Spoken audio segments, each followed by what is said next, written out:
Hello guys, thank you for tuning in today. My name is Anthony and I take this opportunity to welcome you all. It's my hope that you've been enjoying our series, and today's video we're just continuing with what we started last time when we're focusing on the topic emotional intelligence. And in our video today, I'd like us to look at signs of unstable leaders. Okay, so when it comes to emotional intelligence, what are the signs of unstable leaders? So I hope that you are going to enjoy the video. It's just going to be a brief one, but I hope it will add some value to you. So in our last video, I think we mentioned why it is important for any leader to have emotional intelligence. It is something that greatly reflects on your character as a leader, how you conduct yourself, how you're able to balance your temperament, and just to make sure that you can maturely engage with other people without getting triggered.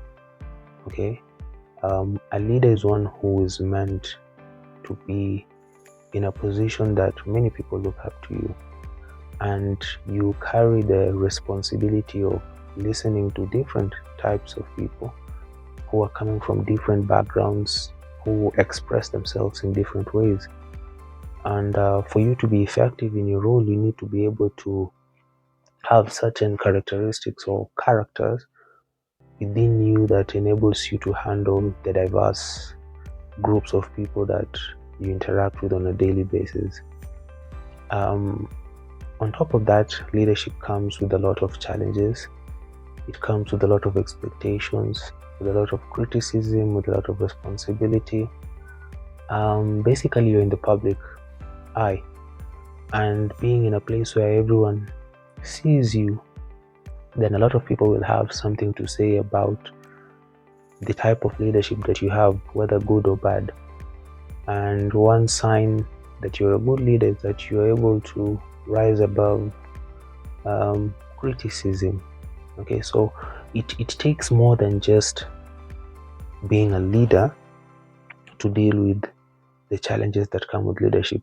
It takes an inner reflection, working on your weaknesses, and learning how to deal with the various types and categories of people that you will interact with on a daily basis. So we have seen, especially if you live in Kenya, we see that quite a number of leaders lack emotional intelligence, and this can be seen in the mannerisms in which they conduct themselves, how they speak, the decorum in which they present. So we have a myriad of leaders out there. So today I just want us to look at the signs of an emotionally unstable leader. And this is important, especially if you expect to be a leader. You need to see where these things come up and know if you have these signs. So this will help you gauge to see where you are in that emotional stability scale. So between 1 to 10, you can judge yourself and see where you fall. So number 1 is anger mismanagement. So this is a very big sign that you are an emotionally unstable person. Anger mismanagement. So this is what I mean by anger mismanagement. You are a leader, okay, and you are triggered by something or someone, or a statement that someone said, or an action that someone did, but now you don't know how to resolve that thing. So you are triggered, you feel offended, you were never taught how to handle disputes or anger, so you hold it up. And therefore, because you have held up that emotion, you have a ticking time bomb within you. You're just waiting for anyone who steps on you wrongly, and then you're going to explode on them. So you go on with your day, you interact with someone, and then someone does something that is not even related to what made you angry, and then you just vent. You end up exploding on that person. So the scale of your reaction towards what that person has done is not even justified. So it shows you that you had something within you that was unresolved, and because you did not resolve it, you went and blew up on another person. So that's what I call anger mismanagement. When you're offended by one thing but you don't know how to deal with it, so you end up going and blowing up in the face of another person who was not the cause of your anger. Number two, we have what we call ego conflicts. This is very common. Especially with African leaders. This is very common. Ego conflicts. Ego conflicts are mainly due to what I call the feeling of unworthiness. It's a trauma thing.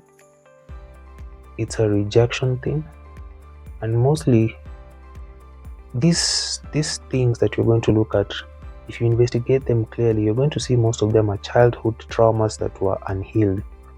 So most people run for leadership positions without even dealing with their childhood traumas. So the negative traits that they have, the negative behaviors, end up exploding on a public stage. So ego conflict is a very significant chunk of that, because an ego conflict is where a person feels too big to be humble, to go down, that when you are disrespected, you feel like you need to remind everyone of who you are and the position that you hold. And the people with this ego thing, conflict, it's usually a childhood wound or scar that stems from a person who was overlooked as a child, a person who never felt like they were accepted. You felt discriminated, you felt like people always overlooked you, you were never chosen.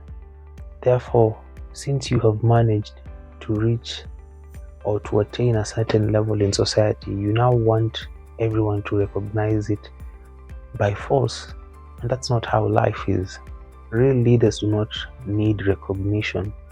Your authority speaks for themselves or for itself. So most of the people who have these ego conflicts, they usually also have something called an imposter syndrome, because they faced rejection most of their lives. They feel like, when I am in that position, I always feel like I am not worthy of that position. Therefore, I need people to acknowledge me every time so that I can convince my person or my inner self that I merit to be here. So it's an inner conflict that the person is facing, that they have a battle within their soul, that this position, you are not really the suitable person for it, or you did not qualify it on merit. So because of that inner conflict, you need to justify yourself. And what is the best form of justification? Acceptance. So if you're not accepted, you feel the need to rub it in everyone's face that, this is my position, this is my. So there's that shows an emotionally unstable person. There are things they have not dealt with, which are childhood, and they mostly stem out of rejection. Then number 3, we have impulse decisions. So impulse decisions, or this is what I call impulsive people. You move with the flow. You move with the moment. You don't take time to analyze your actions before you do them. And most of the people who are impulsive in nature, these are emotional human beings. These are people who follow their emotions. They're very loyal to their emotions. They do not weigh the value of a thing to see whether it can be detrimental or advantageous to take a certain stand. So they flow with their emotions. And these people are very dangerous, especially when in leadership positions, because they will make decisions in the heat of the moment and will not weigh the repercussions of them fully. So when the fullness of time comes and the reality of what they have done descends upon them, then they have no way to come back and redeem themselves. So we have very impulsive people, and mostly these It's usually a sign of immaturity. A person who has not taken the time to understand themselves. You have not taken the time to master your emotions, to understand that this is how I act when I'm emotional, that the emotions that I feel usually have an effect on how I act. If you're cognizant of that as a person, then you're going to always take time to pause. Whenever you're emotional, pause, give it a time to simmer, then make the decision after a while. You do not become impulsive. But mostly it is a sign of immaturity. It's a sign of someone who is still growing, understanding their emotions, and they still have a long way to go in mastering their emotions. Okay, so we have number 4, which is poor stress management. This is very big. When you're in leadership, you'll find out sooner rather than later that stress is something you cannot avoid. Just by virtue of any position of leadership, you will not avoid stress. Number 1, you're dealing with a large number of people. You're dealing with a varied amount of problems. You're dealing with constraints when it comes probably to resources. You will face delays when you want to implement some things. You're going to face different opinions. You're going to face objection. You're going to face criticism. You're going to face expectations from society. So there's a bunch of things that will trigger your mind at any particular day. So you do not get things on a bed of roses, or you cannot have your cake and eat it too when it comes to leadership. So you need to acknowledge, first of all, that what you're entering into is a very strenuous field. Okay, you have chosen a path that not many people can, and because it is uniquely defined, the way of handling these things is also unique to its nature, and you need to find ways of managing these levels of stress, because at the end of the day, you're still a human being. You have a soul. The soul has a limit, so you cannot go beyond the threshold that your soul is able to handle. There's an amount of pressure that you are able to handle. Beyond that, you're going to crack. And what does it benefit you if you are able to help a lot of people, but then you lose yourself in the process? If you're a good leader and you're not even able to sustain your tenure, then how does that help anyone? Because you will not be healthy enough to do the things that you want. So your personal well-being comes first, and your mental health is priority over anything else. So you need to have ways in which you deal with the stress. When things are too heated, when you have too much pressure, when you have a lot of tasks, you need to find out how your body copes, and you need to find out how you will be able to diffuse the pressure so that you return to a state of clarity and you're able to perform your duties optimally. Failure to do this will cause you to have burnout, and when you have burnout, then you're not able to perform at all. And we have seen leaders who entered into leadership spaces when they were really healthy, vibrant, and all this, but due to pressure, they broke and their mental health was affected, and they really never became the same people again. So it is a thing that you should be cognizant of even before you begin, that this is what I'm expecting, this is what will happen. There is pressure that I will experience, but this is how I'm going to deal with it. Whenever this takes a toll on me, this is the path that I choose to take, so that you can diffuse the pressure before it gets to you. Then the next point is we have defensive reactions. So have you ever met people who never acknowledge that they are on the wrong? There are people that you meet who do not see that they are capable of committing wrong. Everything always has an excuse. Everything always has an explanation. There needs to be a person who has done wrong, but it is never about me.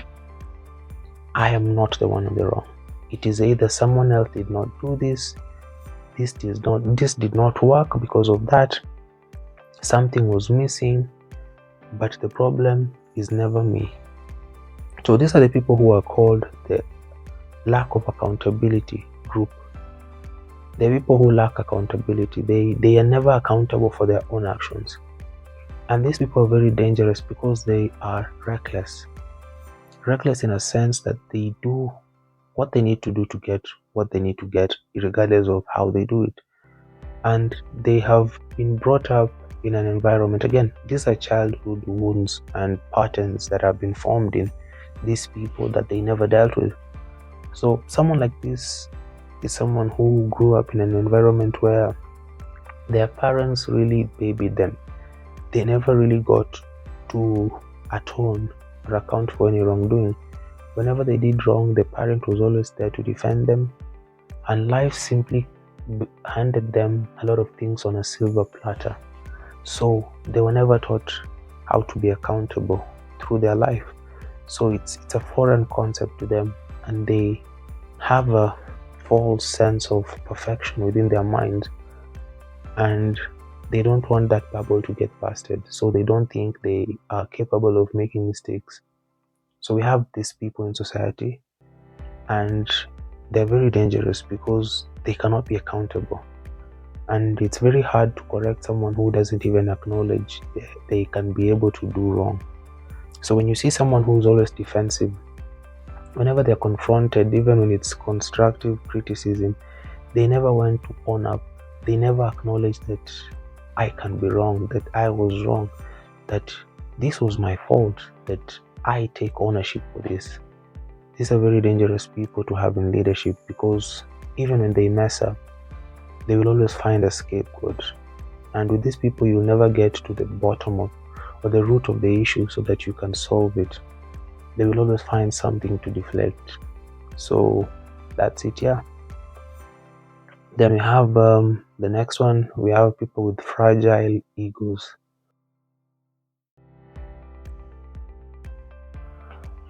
So the fragile egos, these are people who they want to be told what they want to hear. These are people who can never handle the truth. Okay, so they have a lot of skeletons in them that they are scared to handle. These are people who handle challenges in life by pushing them to the side and then acting as if nothing happened. You did something, there are consequences to it, but it's easier if you just pretend like it never happened and you move forward. So these are the type of people that I'm talking about. They never really know how to handle the truth, because if you are a leader, the only way you can handle truth is if you're truthful with yourself. And truthfulness with yourself means you have worked on your flaws, you have accepted that you're a human being with weaknesses, and there are things that you have in you that are weaknesses that you need to improve. So once you acknowledge that you are a faulty human being and that there are things in you that are not perfect, then you acknowledge when you are told the truth. It is easy for you to embrace it because you already know that you're a faulty human being, and that has sunk in within yourself, within your soul. But these people never really know how to deal with truth. They have always escaped the truth. They always run away from the truth. So when they reach a point where they're forced to face the truth, they always shove it, beneath the chair. They shove it on the side. And that is how they have managed to create an illusion that they have lived with in life for so long. They believe that there are no consequences to action, that you can just ignore things and they disappear like that. So they are not able to handle the truth, and they need people who agree with them. That's why they hire yes men. They can never have people around them who can tell them the truth about them so that they embrace it and are willing to change. They want someone who always agrees, because in their mind they have created a false sense of perfection, that they can do no wrong. So they have an inflated ego that is built on a false premise. And most of these people usually live they live on a false sense of perceived importance. And one day when that bubble bursts, the problem is because they have built such a high tower on a faulty foundation, when that tower crumbles, they don't usually recover, because it is years and years and years of deceit that they have deceived themselves, and they have established a lot of their life on that false premise. So when it comes tumbling down or crumbling down, they don't know where to start. So there are people with fragile egos who always want to be told what they want to hear. And then the last bunch of people or characters within these emotionally unstable leaders are those with pride-driven leadership tendencies. So there are people who are very proud. And get me right, there's a difference between being bold and being proud. I'm not talking about being bold. I'm talking about being proud. Boldness is a quality that leaders should have. Boldness is built out of competence, not false identity or not a false premise. You become bold because you are good at what you are in charge of. Boldness comes because of competence. You have done your research. You know what you need to do. You know what is required of you.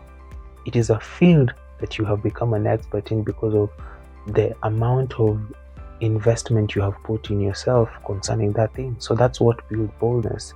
Boldness is a product of competence and charisma. So you have the ability to present yourself, but also you have the competence that accompanies it. But pride-driven leadership is someone who has a false sense of importance.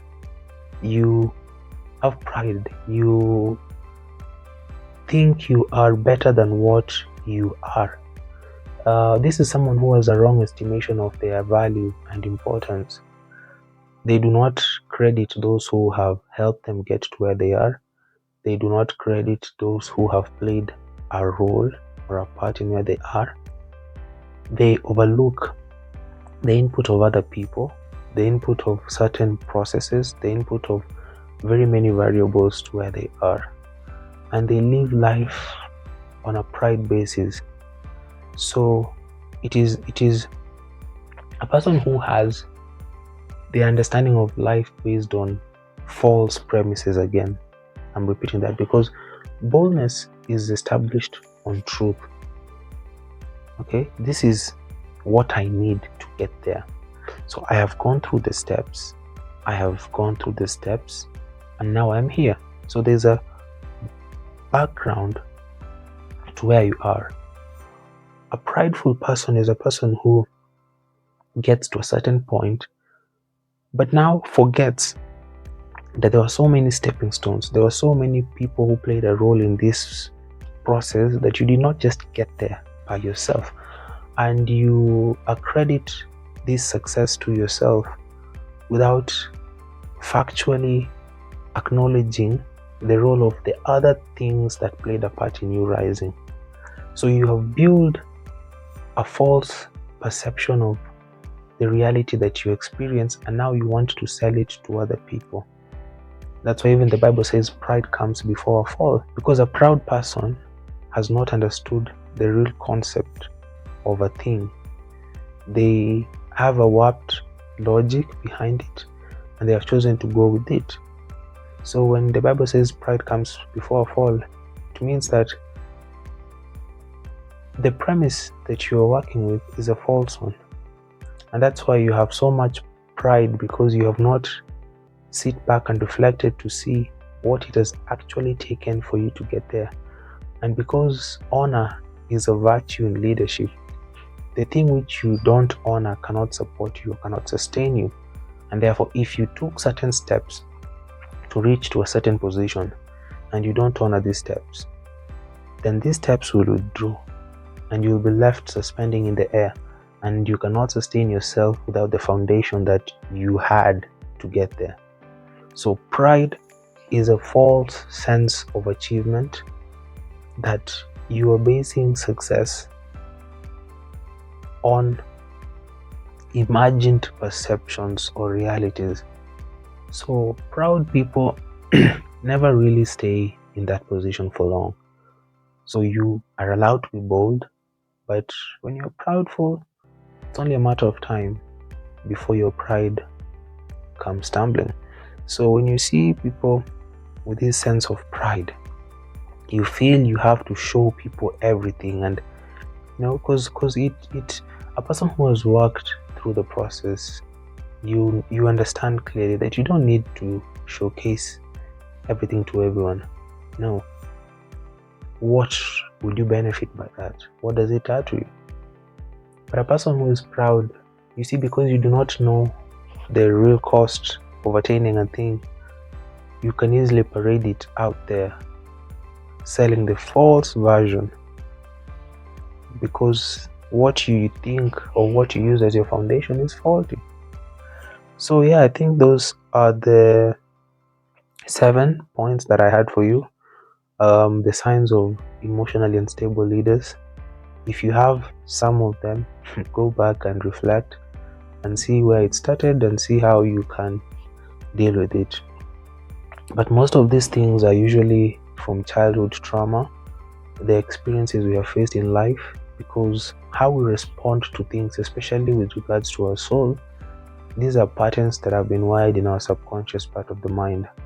So there's the conscious part of the mind, which is the one that is aware. Like right now I'm recording, so I'm aware that there's a camera before me. But there's an unconscious part of me, the one that if I want to go out somewhere, I can talk to you as I'm locking my door. I've locked that door for so long until it has become a part of my knowing. So it is a programming that has now stuck to my subconscious. So another part is where you enter a car and you put on your seatbelt. You don't think about it, you just enter and you do it. It's because it has become part of your subconscious because of doing it over and over again. So the same thing with these patterns. These are traumas that you faced, upbringings that were faulty, things that you faced as a child. And because you did not know how else to handle them, your mind formulated a coping mechanism, and you repeated it for so long until it was wired in your brain as part of your subconscious. Okay, so in your mind, sorry, not brain, it was wired in your mind as part of your subconscious. So you tend to respond to circumstances or situations of life without even thinking, because it is something you have done for so long. So as a leader, you need to consciously sit down and evaluate yourself. Remember when we talked about the 4 elements of emotional intelligence, start with step 1, self-awareness. You need to be self-aware of how you respond to situations and circumstances. So sit down with yourself, analyze your actions. If you can't, talk to those who are around you. They will help you analyze you. Then once you know where the problem is, take the necessary steps to fix it. So that's where I think I will stop this video today. It's my hope that it has informed you, it has made you better, and the knowledge that you have gotten, you will use it somewhere in your leadership journey. So from my end, that is all I had for today. My name is Anthony, and I hope to see you again. Cheers, and God bless you.